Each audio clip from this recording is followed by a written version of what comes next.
early on in my career when I was interested so much about climbing the corporate mountain or corporate ladder, I lost sight of the important things. My first guest and good buddy, who is the CEO and founder of Highstreet Partners, is Scott Wick. Scott, good to have you here today, buddy.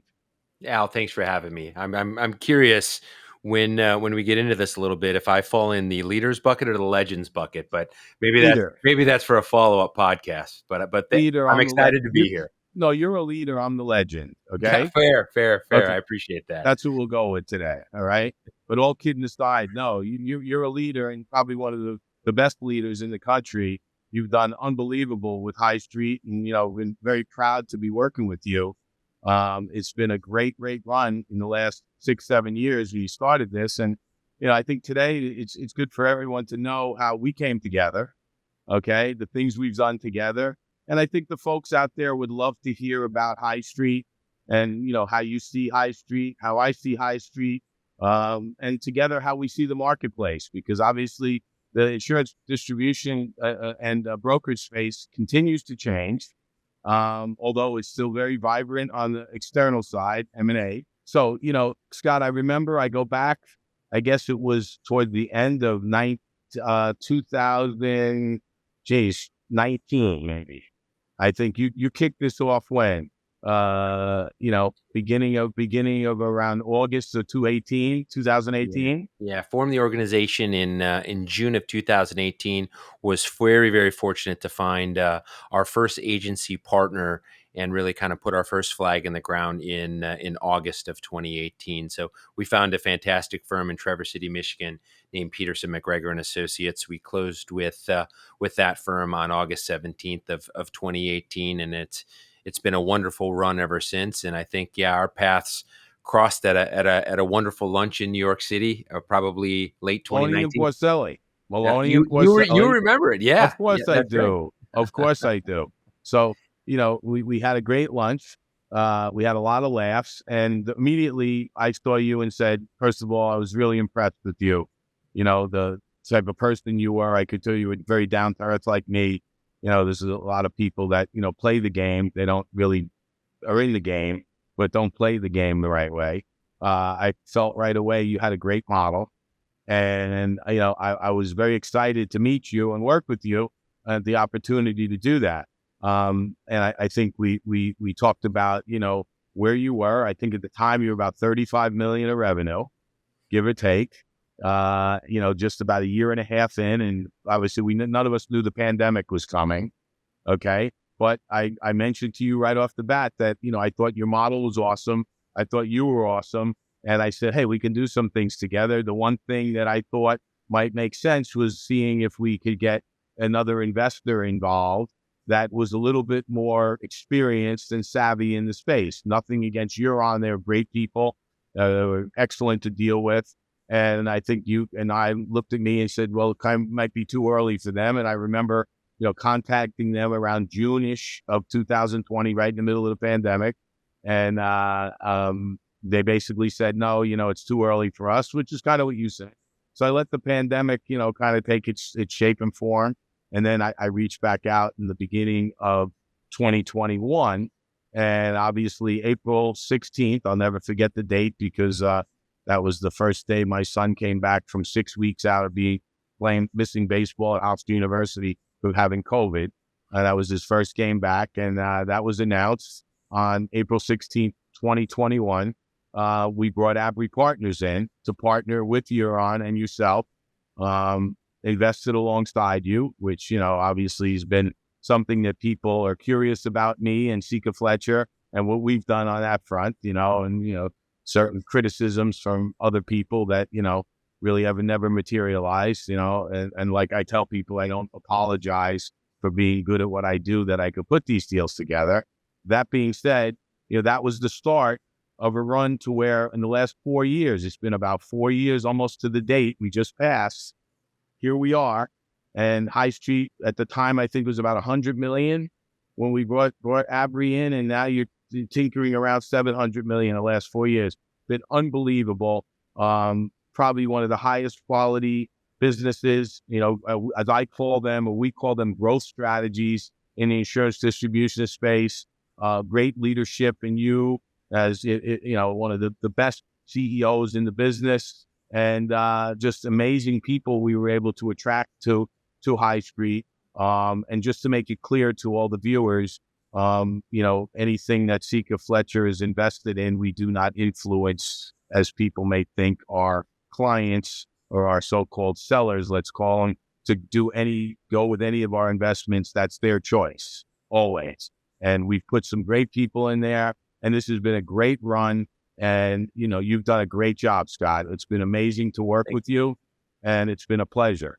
So, listen, I want you to share as much about High Street and where you are today, and how you're feeling, and then we can, kind of kick into the marketplace a little bit. Sure, I'm happy to fill in any blanks, give background on High Street. Certainly, to your point, and I'm very, very appreciative of all the kind words. It's been a wonderful story, and certainly kind of going back to the early days. I think our thesis has very much been differentiated in the marketplace, and I think we set out probably when the plan was integration was not the fun word. That was a starting point for us. And we knew we wanted to be an integrated organization because we wanted to give the information at the hands of the producers so they can take care of their customers. And I think our customer set has been quite unique. I've mentioned the thesis 100 times to you. And the one thing I've always appreciated about you, Al, is you've understood exactly the type of customer we were going after, exactly the type of partner we were going after. And I think when you took time to understand that, when you were representing companies that were coming to the market, you knew exactly the type of partners we were looking for. And I think that's been a really nice recipe for us. And it's been a fun story. And certainly, Al Sica and other members of the Sica Fletcher team have been wonderful because they've taken the time to learn who we are as an organization and the type of partners we want to continue to grow with. So I'll always be appreciative of that from your perspective. Listen, I appreciate the kind words as well. I think what was unique about your model, and clearly unique about, yourself, was, you obviously, you left Hub, right? Where you had, a very good position. Hub's a great company. Okay. They've been one of the leaders in this space forever. And you took a chance. You took a risk, right? You kind of left. You were young. You had young family, young kids, and you put it on the line. You didn't even have the capital, but, you got someone to make a bet on you if you delivered, and you had to deliver an opportunity, meaning a platform. And you, like you said, you put the flag in the ground with the first group, and you took it from there. And it takes a lot to do that. Okay. I started my business when I was 26, met my wife. She never had to work, knock on wood. Okay. But, I watched the checkbook every day, and the fear of failure is what drove me to my success. And, I think we've been pretty successful. That being said, you took a big chance. I didn't have little kids back then. You had all of that, and you took a big chance and a big risk, and that people were going to buy into you. And people buy people. They don't buy businesses. Okay. That's the way this industry rolls. Anyone that knows anything about doing any of these transactions know it's about the people first. And you took a big risk, and you succeeded in a big way. And here you are sitting here as one of the leading, probably one of the premier growth strategies in the space.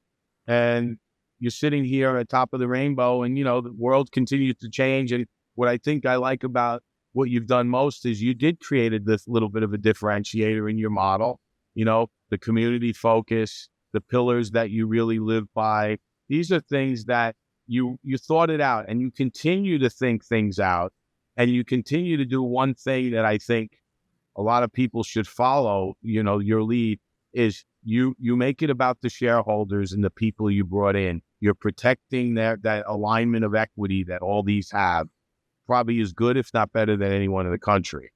And I admire that, because, there's a lot of people that let this get away from them. If they see that they, become good at what they do, You stayed the course, you stayed to your philosophy, you stayed to your strategy, and you continued to build a model that's attracted some of the best people, not just a bunch of people that are looking to go fishing and get a bunch of money. That doesn't happen in this industry anymore. You've attracted some of the most talented and best people in the country that have thriving, growing businesses that have now partnered with you and partnered their equity and had the trust in you to build a great company. And that's not easy to do, because the more you get, the more problems you have, the more people you need to answer to. You stay true to your strategy and to your beliefs, and it's really paid off.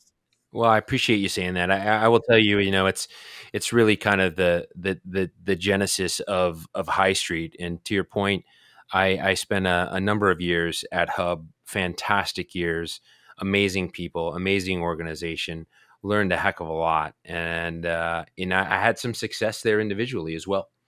But when you think back of your time there, I learned some pretty interesting lessons during the time, and one of those lessons really was losing some large accounts. And I've shared this story with you before. I've shared this with our partners before. Is I was pretty down in the dumps.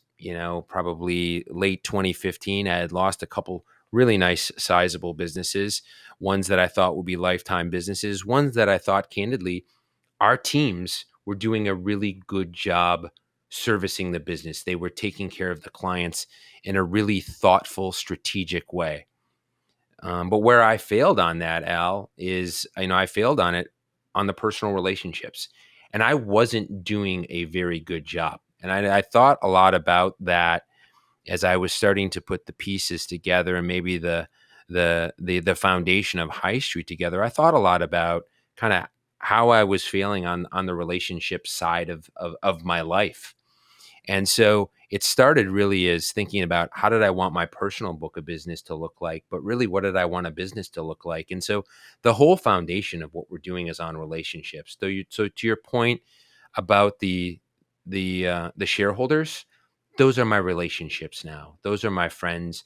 Those are people that I know that it is my responsibility to take care of. And so you take care of it not only from a business perspective, but you treat them like family. And I think early on in my career, when I was interested so much about climbing the corporate mountain or corporate ladder, I lost sight of the important things. And I lost sight of kind of what I wanted my book of business, what I wanted my career, what I wanted my life to be all about. And so that's really kind of the thesis, the pillars of what we're building. And so when you start to talk about the community strategy, that dovetails really well into what we're trying to do. I think I believed very strongly growing up in a very small town in the middle of southern Wisconsin that relationships were different than they were in big cities.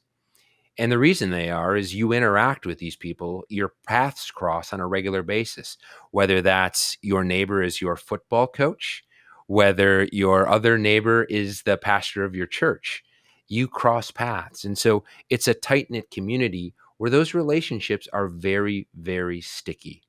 And I think we thought there was an opportunity to bring additional resources to those really sticky relationships. And so we've have focused our time, we've been thoughtful about how are we going to continue to build resilient communities in the form of insurance brokerage, insurance agency.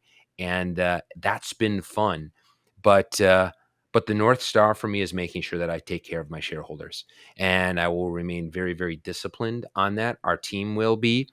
And we very much do feel like a family when you start to think about putting all that together. So I appreciate you recognizing that. I know you have since I shared the original thesis with you, and I think it's remained true today. Well, the thing that's interesting about the community strategy, it really ties back to the insurance distribution space, which is really a bunch of entrepreneurs and family businesses. When you break it down, there's 40,000 insurance agents out there still, even though this consolidation has been rampant over the last, how many, 20 something, 25 years. And it's interesting that what you see is, even though that's been going on, these entrepreneurs and these family businesses for many, many, many, many years, okay, people that invested in them were big corporations. Okay. And, great companies, believe me, I've been doing this is my 37th year, although I don't want to age myself here. Okay. Because I still have a pretty good fastball. Okay. But at the end of the day, you kind of, this alignment that has been created, it is really catering to these entrepreneurs and keeping them entrepreneurial and giving them a chance to continue to create value while selling their business into they're really trading off their equity for your equity, right? Yeah. And together you're equalizing and growing the business just the way the deals are structured. You have ways to individualize yourself in the earnouts. You have ways to piggyback off everyone with, the stock and the stock appreciation, creating value there, and also the cross sell. The ability to be an expert in something and have a partner down the street that's an expert in something else, and you're talking to the same customer and you're being able to sell them more. It's a brilliant model that was created. It definitely changed your industry. Okay. But when you look at a community mentality around the United States of America, right, with 40,000 insurance agencies, there's really only about 15 to 1,600 left that are over 5 million in revenue. Yeah. Okay. So it's a lot of the guy that was been the insurance agency in town and his local agency. That strategy resonates exactly what's really your in. Well, and I think if you Okay. think about it, if we look at it statistically speaking, 51% of the population still lives in a community with less than 17,800 people. Just Right. to put that into perspective. Right. I also think that, the model that we've had as well is, and rightly so, we've seen some of our competitors. I've heard this line used a lot through the years, right? We're going to give you tools to swim upstream. And I think our model's been different, from a standpoint of, we're going to give you tools to continue to take care of the customer that you've already had. And if I kind of boil that down even deeper, it's basically saying, we're going to pay you an awful lot of money, but we don't think your customer base is very good. We want you to go after bigger stuff. And I think our strategy is different. We want you to continue to double down on what you've been doing so well through the years and taking care of those customers that you've been taking care of all of these years, because the relationship is what's most important. Excellent. The relationship is everything, right? No matter what you do in life, business, personal, you're constantly evaluating people and people you want to do things with. And, when you get into business or anything you do, as long as I've been, especially, it's all about the people, right? You get to a point in your life where you can pick and choose who you want to deal with. When you're early on and you're trying to develop and start something, you can't be as selective. We're lucky enough that we can be that person. Right now we have about 50 transactions we're involved in, which is a lot, and whatnot. And that's because we built something like you're building, that really is built to last and it's built a reputation of that we're going to do right by the people. The only thing that keeps me up at night is not taking care of the customer. Okay. Yeah. And, I can sleep through a hurricane. Okay. Ask my wife, she'll tell you. But that being said, okay, if we're not taking care of the customer, okay, we're not doing the right job. And that's about them. It's not about us. It's about them. When we run these processes that you participate in and, you win your fair share because of the great business that you built. And look, it's been a great run for us, for you. It's going to continue. We're really only in the second or third inning still at 700 million, which is amazing. And there's more to do, but I'm proud to be involved with you. I'm proud of you and getting to know you. Okay. And like we always joke, I could be your father, right? All right. You're 47, I'm 64, but the reality is, I feel like I am constantly giving back my experience. I don't view myself as just a deal maker. I view myself as a good business person and a Yeah. good partner and a good person. And, people don't know me that well. I'm sure there's plenty of people in the industry, that the spin on me is Al's tough. He's direct. He's this.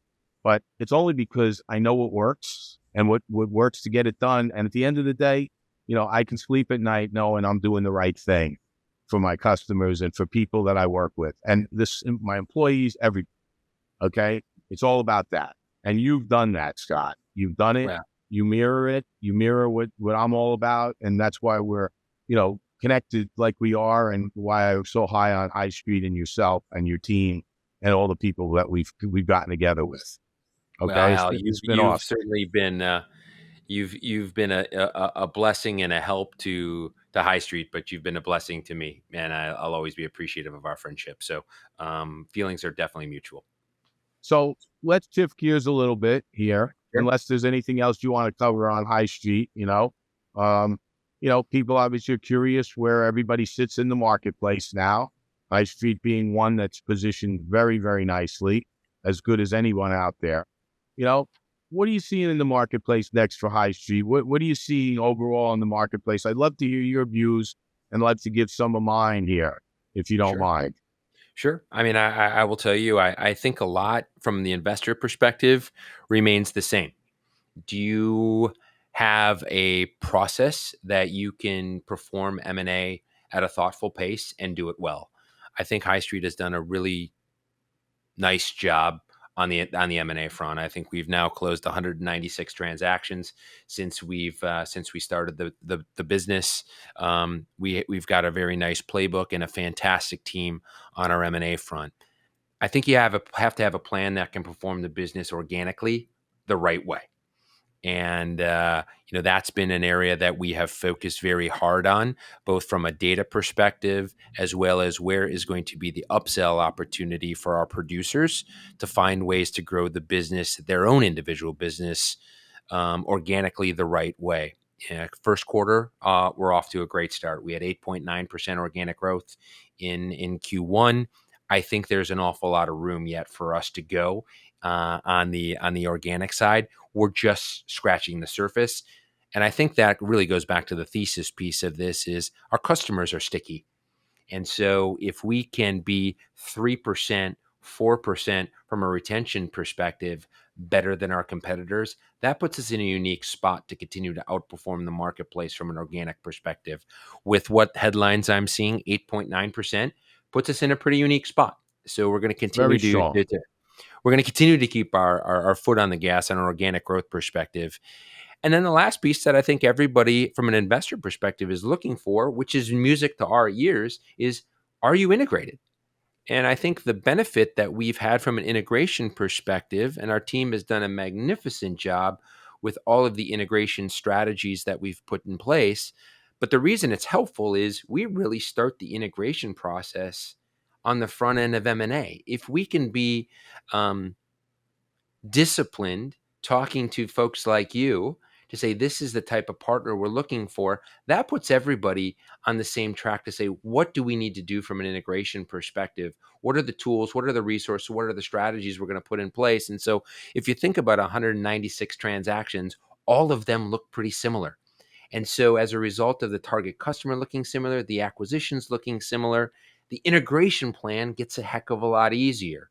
And so, we have done a really, really nice job from an integrated perspective as far as our data and all of the backroom functions that are so important to this business. And so, that's put us in a unique spot.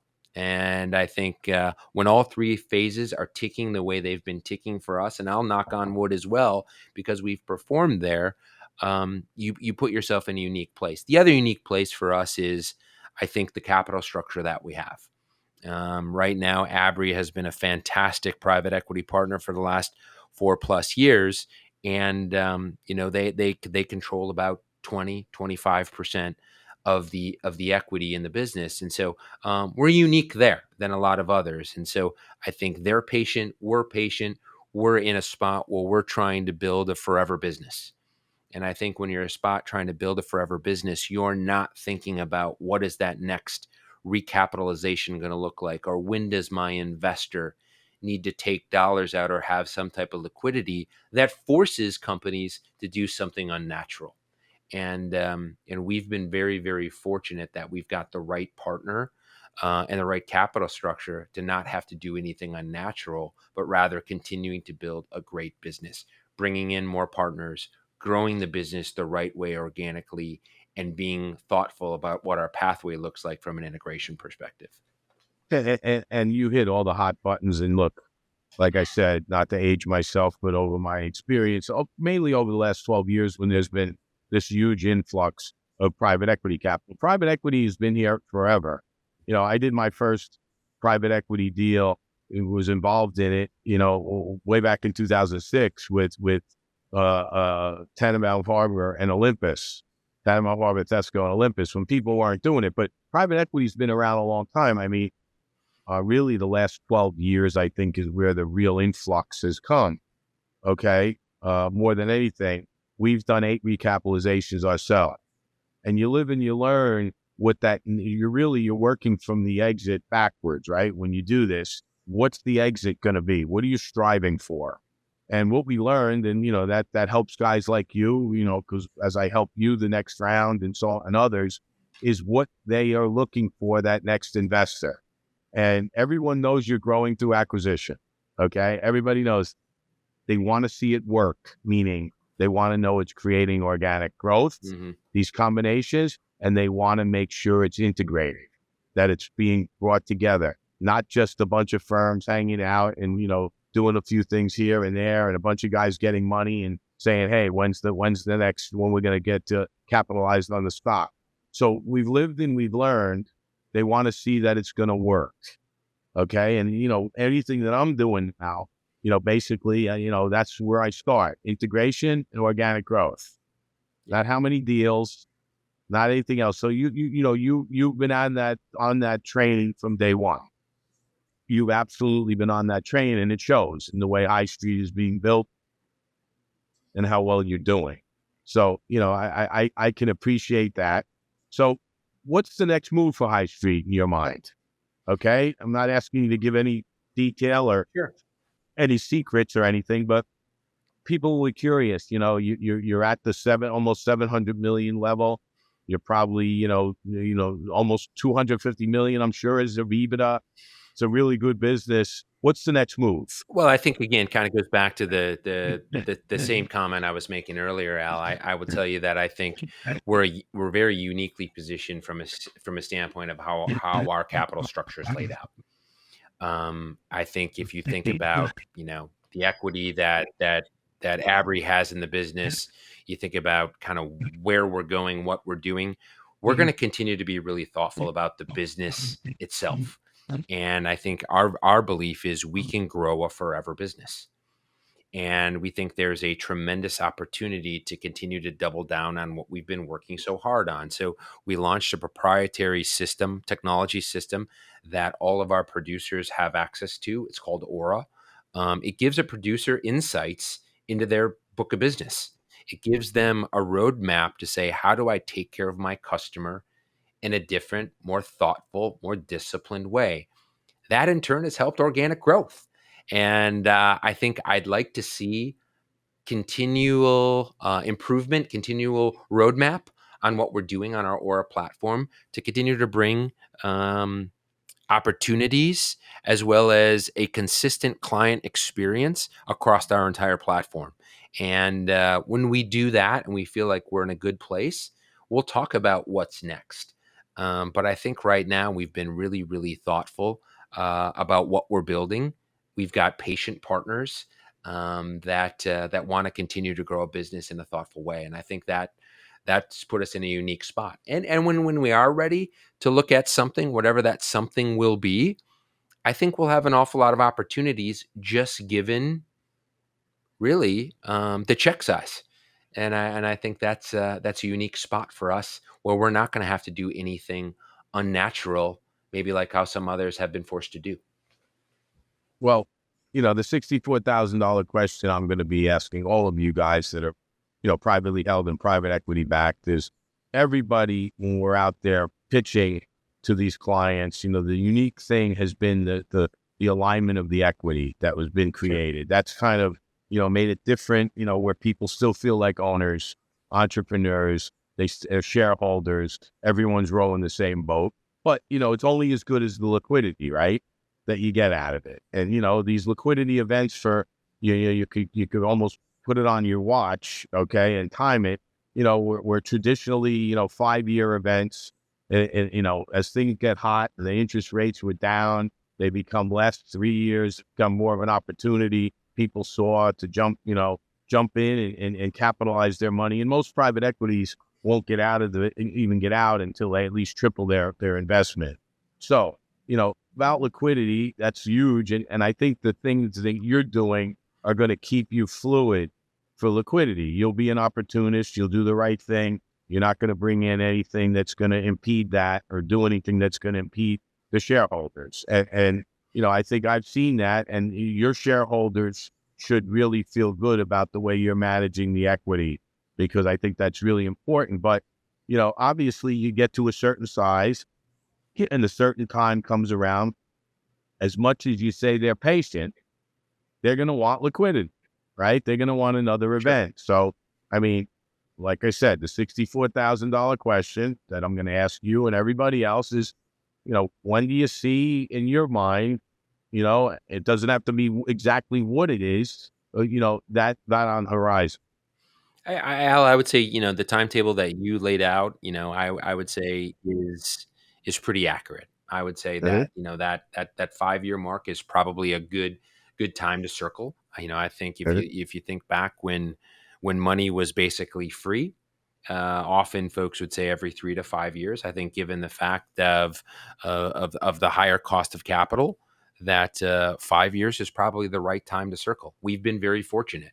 We've managed the business. We've been thoughtful about the business from the get go. So we have performed from a standpoint of the equity is greater than 3 times what it was when Abry became an investor in the business in April of 21. So I think that 5-year mark is probably the right timetable for us to look at some type of liquidity for our shareholders. And the good thing is, I don't get a lot of knocks on the door because we've been thoughtful about the strategy. We've been very transparent about what we're doing and what we're building.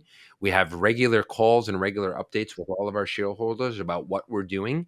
And the great thing is, they're buying into what we're doing and what we're building.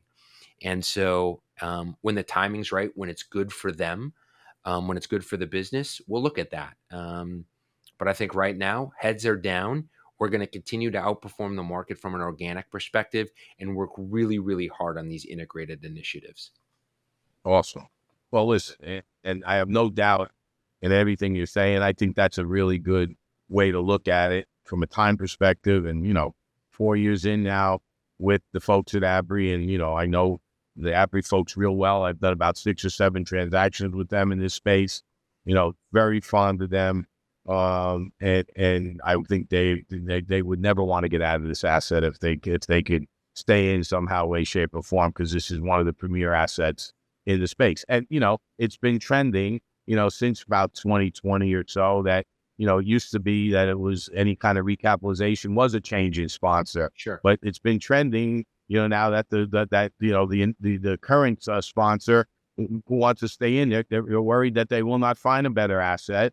And basically, they're getting out of them one fund as the seller, and they're becoming the buyer in their next fund. And we've seen that happen several times. There's several of really good firms out there, and there's a lot of good firms out there, guys. It's a really good industry. This is the best kept secret of an industry in the country. The only thing that's sad about it is there's a lot of young people that don't understand the value, and don't come into it. Is it more younger people should be coming into this? It's high margin, it's residual. You need the product by law. Literally, it's recession proof. There's nothing that stopped the insurance brokerage space. And even during the tough times where the interest rate, go up, and that hasn't really affected the values as much as made people much more select in how they use their cash. But, the pandemic, okay, when the stock market crashed years ago, it never really stopped the M&A fluidity and activity.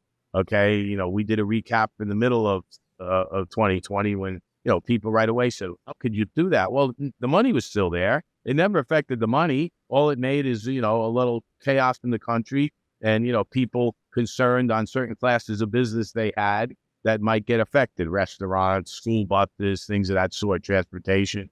But, this is an industry that continues to fight through it because you need to have it. It's Yeah. not sexy. It's not sexy, but it is for the people that work in it.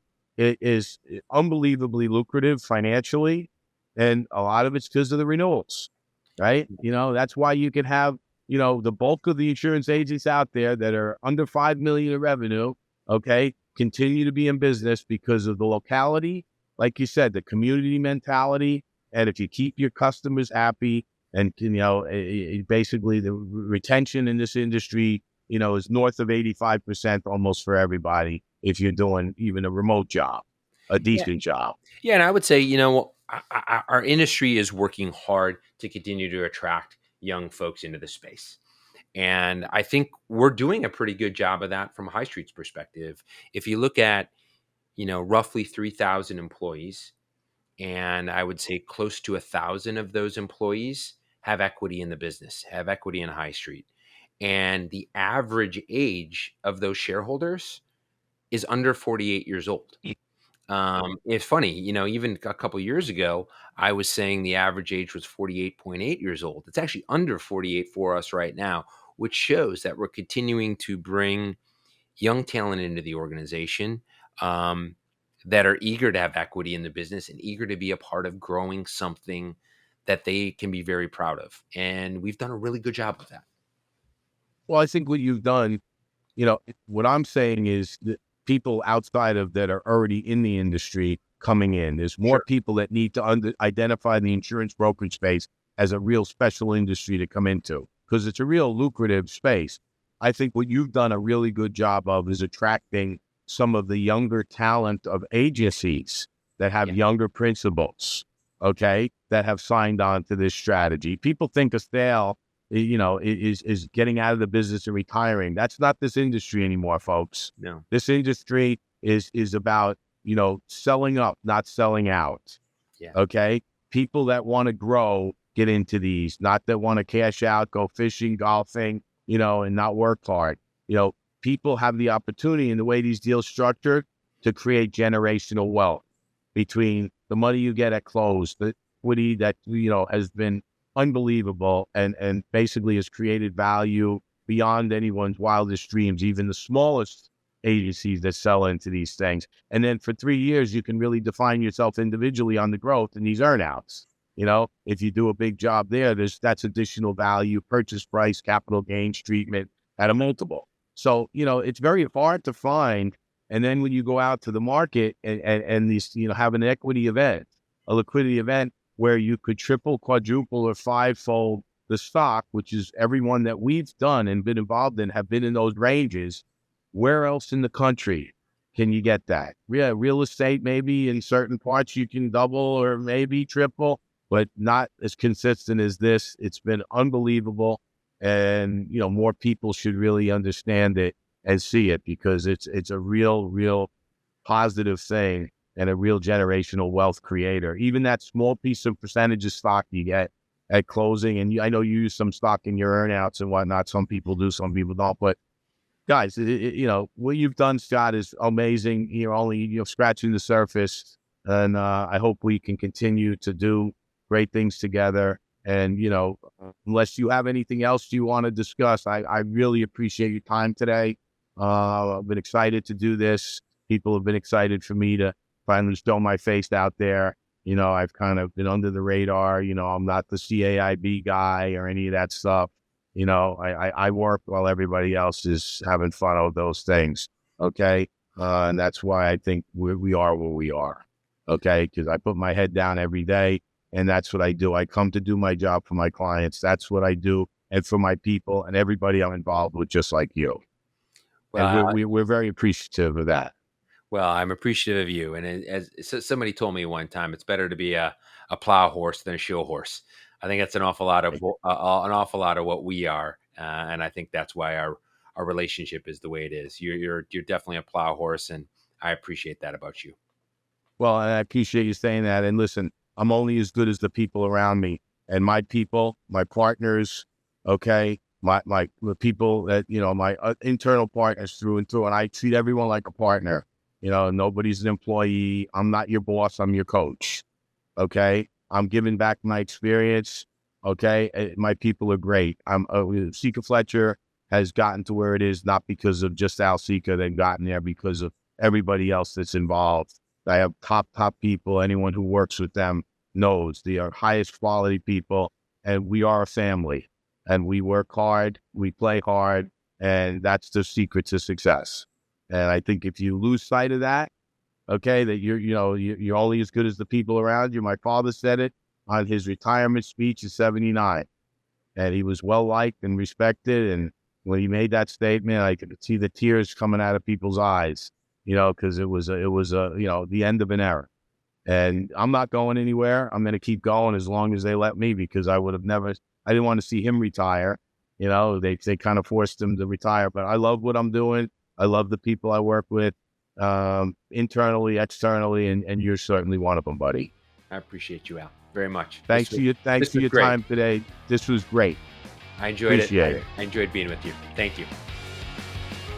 All opinions expressed by the hosts and guests are their own and are not necessarily those of Sica Fletcher. This podcast is for informational purposes only and should not be relied upon as professional advice. Sica Fletcher employees and clients may have positions in the firms discussed in this podcast. Any information provided is subject to change and does not constitute an offer to purchase or sell any financial product. Sica Fletcher LLC does not underwrite securities, nor advise on, nor affect transactions in securities for the account of others. For more information about your unique situation, please contact Sica Fletcher or visit us at www.sicafletcher.com.